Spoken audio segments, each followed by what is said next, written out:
stand up for R-Truth.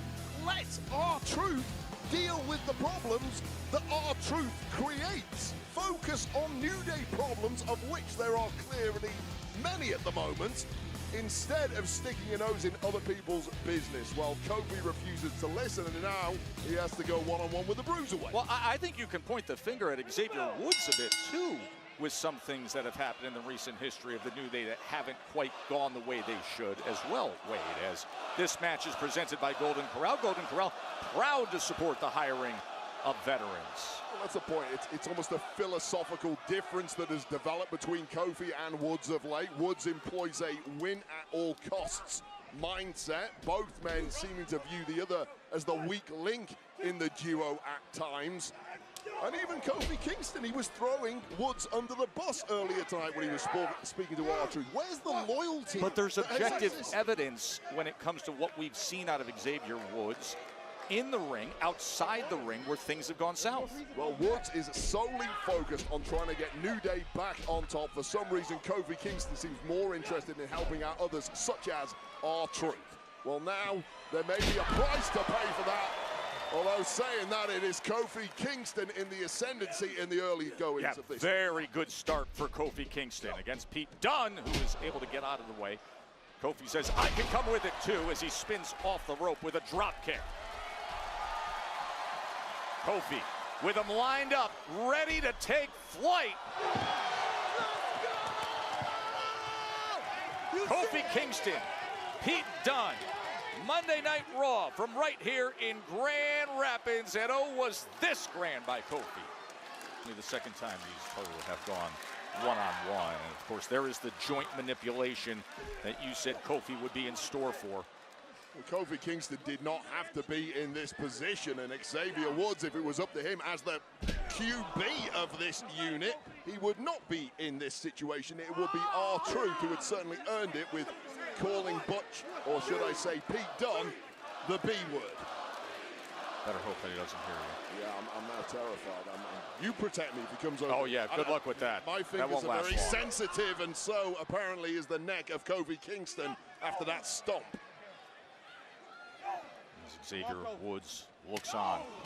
10-year anniversary of New Day coming up later this month. You think they're going to make it that far? A couple weeks to go. There's been recent tension where some have doubted it. He continues to work that neck, just driving down that forearm as well. You got to remember, someone like Pete Dunne, he's a guy who all over the world, including at NXT in both the UK and over here in Orlando, won countless championships. But that trophy cabinet simply has not grown since arriving on Raw and SmackDown. The caliber of the man has not declined in any way. And this is an opportunity to put himself back on the map. You see him reaching for his chest there after Kofi came after him. Of course, we saw Pete back in early October in that Donnybrook match. Brutal match that was, off the height of the whiskey barrels through the table. Ended up Sheamus coming up with the win there in a shocking turn of events, and Pete right back to that left shoulder. Pete Dunne with an incredible ability to bounce back from the most strange of angles at times. So well versed in strikes and counter strikes, counter offense, but there's nothing you can do against attacks like that. Here's the cover. The power of positivity is back strong with Kofi Kingston and the New Day. Everything going his way right now. Can he put this one to bed?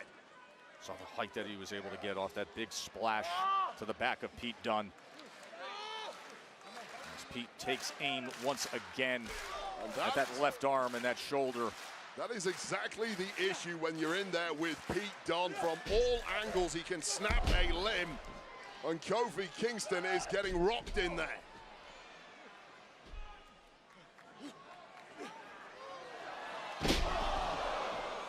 Pete Dunne able to turn the tables.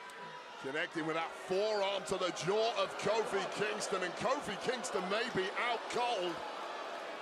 He did not look good the way he crumbled to the canvas. Right for a pin.